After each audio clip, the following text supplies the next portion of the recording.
والدین کی اطاعت کیا درجہ رکھتی ہے اور ان کی نافرمانی کا نتیجہ کیا ہوتا ہے، چاہے انسان کتنا ہی نیک ہو۔ آئیے اس کے تعلق سے ایک واقعے پر غور کرتے ہیں۔ ماں کی نافرمانی کی سزا، اللہ کے ولی کا عبرتناک واقعہ۔ رسول اللہ صلی اللہ علیہ وسلم فرماتے ہیں کہ ہم سے پچھلی امت میں ایک نیک شخص تھے جو اللہ کے ولی تھے، جن کا نام جریج تھا۔ انہوں نے ایک گرجا تعمیر کیا تھا اور اس میں وہ اللہ کی عبادت کیا کرتے تھے، نماز ادا کرتے تھے۔ ایک مرتبہ ہوا یوں کہ جریج اپنی نماز میں تھے، تب ان کی والدہ ماں آئیں اور انہیں آواز دی کہ اے جریج آؤ، میں تم سے ملنے آئی ہوں۔ جریج نماز پڑھ رہے تھے، جو کہ نفلی نماز تھی۔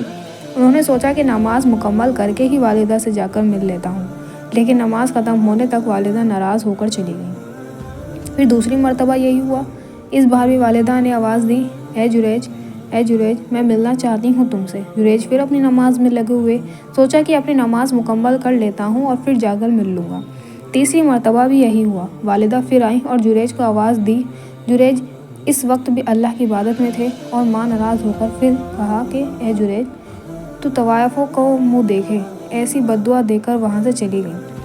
آگے آپ رسول اللہ صلی اللہ علیہ وسلم فرماتے ہیں، جریج کی جو مقبولیت تھی، اس کی جو عبادت تھی، اس کے لوگ جلتے تھے اور لوگ ویسے ہی جریج پر الزام لگانا چاہتے تھے۔ لہٰذا قوم کے شر پسند لوگوں نے ایک منصوبہ کیا۔ انہوں نے ایک بری فاحشہ عورت کو تیار کیا جو لوگوں سے منہ کالا کرتی تھی۔ اس عورت نے جریج کے گرجا کے باہر ایک چارواہا تھا، اس سے اپنا منہ کالا کرتی رہی، جس سے اس کو حمل ٹھہر گیا اور اس سے ایک اولاد ہوئی جو زنا کی تھی۔ جب اس کو ایک اولاد ہوئی تو عورت نے لوگوں سے کہا کہ یہ اولاد جریج کی ہے۔ جب بستی میں یہ بات پتہ چلی تو لوگوں نے آ کر جریج کو بے تحاشا مارنا شروع کر دیا، حتیٰ کہ اس کا گرجا بھی توڑ دیا اور مارتے مارتے اسے بادشاہ وقت کے حاکم کے پاس لے گئے۔ جب وہاں پوچھا تو جریج نے کہا کہ بتاؤ تو صحیح، کیوں مارتے ہو؟ لوگوں نے کہا کہ تمہیں ایک اولاد ہے، تم نے منہ کالا کیا ہے کسی عورت کے ساتھ۔ تو جریج نے کہا کہ اسے لاؤ تو صحیح، وہ عورت کون ہے؟ جریج کی والدہ کی بددعا ہوئی اور جریج کو بری عورت کا منہ دیکھنا پڑا۔ جریج نے کہا ٹھیک ہے، مجھے نماز پڑھنے دو۔ انہوں نے 2 رکعت نماز پڑھی اور اس کے بعد جریج نے اس لڑکے سے کہا، اے لڑکے بتا تیرا باپ کون ہے؟ اللہ رب العزت نے اس لڑکے کو زبان دی اور اس نے کہا کہ میرا باپ وہ چارواہا ہے۔ اس ننھے بچے کے بول سن کر لوگوں کو بڑی ندامت ہوئی۔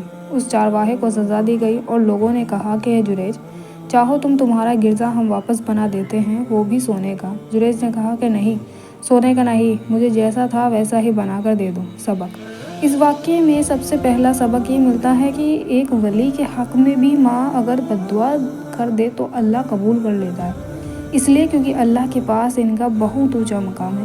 یہ دعا دے تو قبول، بددعا دے تو قبول، چاہے آپ کی شخصیت کچھ بھی رہے۔ سبحان اللہ۔ دوسرا سبق یہ پتہ چلتا ہے کہ ایک معمولی سی لرزش جو جریج سے ہوئی، اس کا اتنا عظیم نقصان ہوا کہ اللہ رب العزت نے اتنی بڑی آزمائش میں ڈال دیا جریج کو۔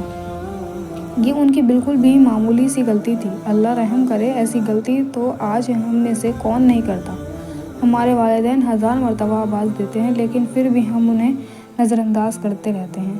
اللہ معاف کرے ہمیں۔ اس واقعے سے تیسرا اور اہم سبق جو ہمیں ملتا ہے وہ یہ ہے کہ نفل عبادت پر والدین کی خدمت کو ترجیح دینی چاہیے۔ انشاءاللہ العزیز اللہ تعالی ہمیں اپنے والدین کا فرمانبردار بنائے، ہمیں کہنے سننے سے زیادہ عمل کی توفیق عطا فرمائے، آمین۔